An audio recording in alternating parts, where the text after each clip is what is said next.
My heart is just to let people release those chains of doubt and just have a good time and be themselves. Also providing an opportunity to speak life and sing praises versus singing about death and destruction. That's the fun thing with DJing and doing this event, is they're speaking life, they're breaking chains, and showing hospitality in a way that's really changing lives. Yeah, that's been the heart, and that will always be the heart.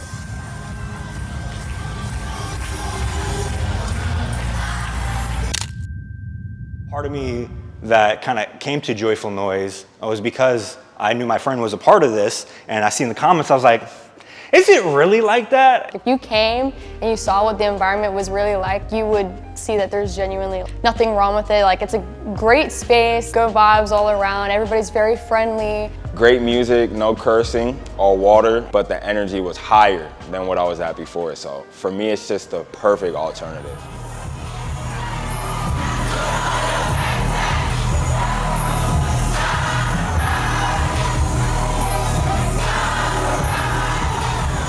My name is Bryce G, coming from Vallejo, California. Currently live in Palm Bay, Florida. I didn't just move straight from California to Florida. I moved from California to Virginia for college. Once I was in college, a whole story of my life changing happened. Gave my life to Christ, and then I moved up to Maryland to do ministry a couple years after that. And then after Maryland, I was compelled to come to Orlando after doing a show with Caleb Gordon. And then I was like, I'm here to stay.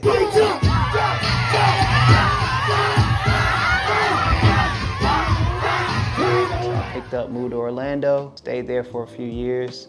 And I met the love of my life, Imani. But once we got engaged, I decided to move to Palm Bay. In my head, growing up, DJing was distant. I didn't know any DJs. It looked like just something very expensive that I couldn't afford. But then when I got to college, somebody was like, man, you can get a controller, this little piece, and do your thing. I didn't pay it no mind until winter break. I was back in Cali at my friend's house, and his little brother got DJ Hero as a gift. That was like my first introduction to DJing.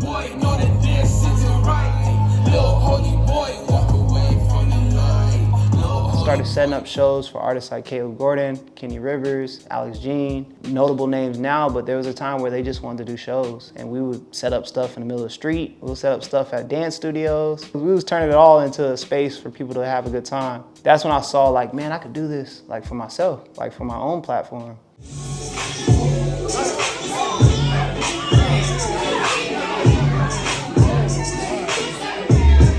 I was booked to DJ for a friend's event where he wanted a Christian club feel. His name's JD Rivers. People know him as the founder of The Ark.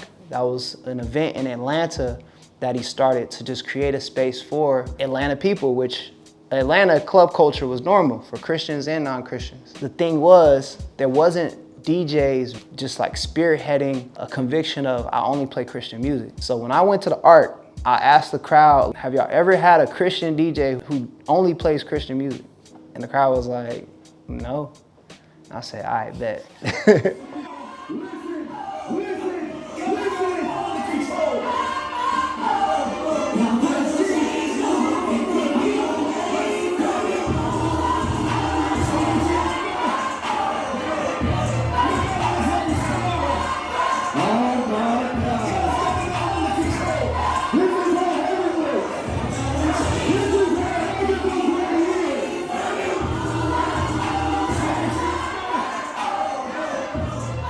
I saw myself just not wanting to go there every month for this to happen. So I was like, I want to create my own thing. And Joyful Noise came about because I always used to joke about how I love singing, but I can't sing like the best of them. So I always made a Joyful Noise. And my initial concept was that it would be a Christian karaoke night. I was like, nah, I gotta really turn it up, like take it there.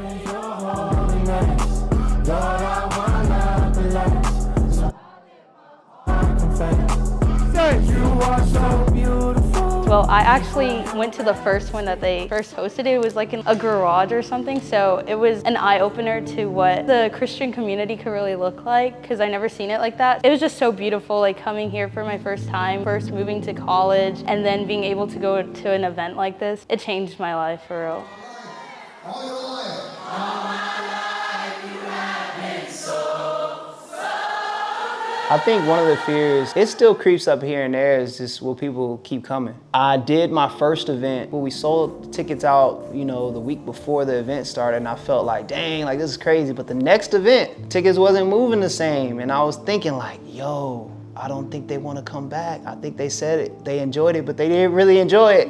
Actually, the second event is when things went viral and went crazy. You gotta actually put in the work. So for me, I balance between fear and just awareness to say, hey, that fear of, oh, people aren't coming needs to be replaced by, oh, people just don't know about it yet. God has brought me here, brought me through the fire and the furnace, living in my car, house to house, all this stuff.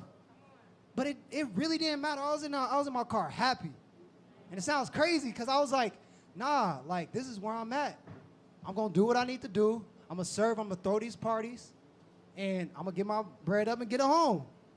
And now, fast forward to now, I'm here with my wife. We have an apartment. We are happily married. Mind you, I've been single too. Shout out Imani, the love of my life. I think for her and what she has done for me is remind me that boundaries are important and remind me that people aren't made to just be a part of every part of your life. Her just loving me, supporting me, having my back, and then telling me the honest truth when I'm just up in the clouds has been everything I've needed in this journey.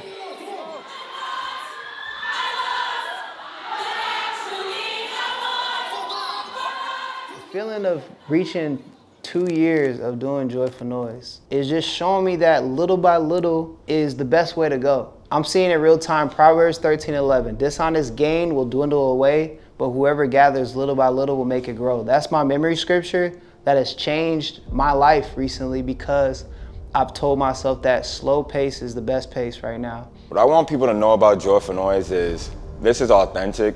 I've been behind the scenes. I've worked with Bryce. He really puts his all into this, and he treats the people he's working with so well. And I know that if his heart is like that behind the scenes, you only know what it is when everybody else gets to experience it as well. So The fact that they elevate Jesus while having fun is priceless. I told him how often I feel like an outcast. From being a dropout, from being homeless, to being fired from many jobs. I felt like there was nowhere that really worked for me, nowhere that really fit for me, and I felt almost broken and rejected in a way where I was ready to give up. Coming to an environment where I felt seen, I felt loved, I felt a sense of belonging, really healed me in so many ways. And Joyful Noize has been that for me consistently because even in those months where I feel again that younger Bryce that feels like nobody cares about him, I see the fruit of Joyful Noize and I see people that have felt the same way I've felt, reach that point of healing because of this experience.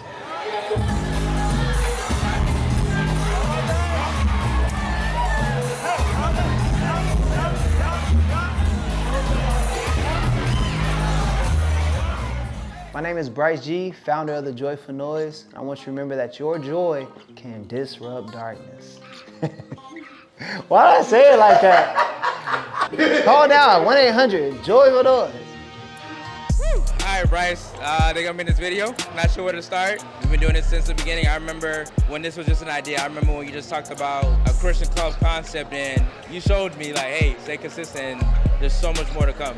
Yo, what's good? It's your boy Keon Boom. 2 years, it's been an amazing experience. Shout out my boy Bryce and Imani. What's up, you guys? I'm Southside Jaws, aka Jaws, and I'm here at Joyful Noize. I finally got to perform. Yo, I'm here at Joyful Noize, having a wonderful time. A lot of artists coming out, showing what they got. Bryce G turning up for the people, worshiping. I gotta come out to Joyful Noize next time y'all can. A safe place for everybody to come and have fun and turn up for the Lord, and I'm always here. We lit. Y'all definitely gotta come out, pop out to the old area. I can tell you about it, but you have to be here to actually experience it. Joyful Noize. Joyful Noize. Joyful Noize. Joyful Noize.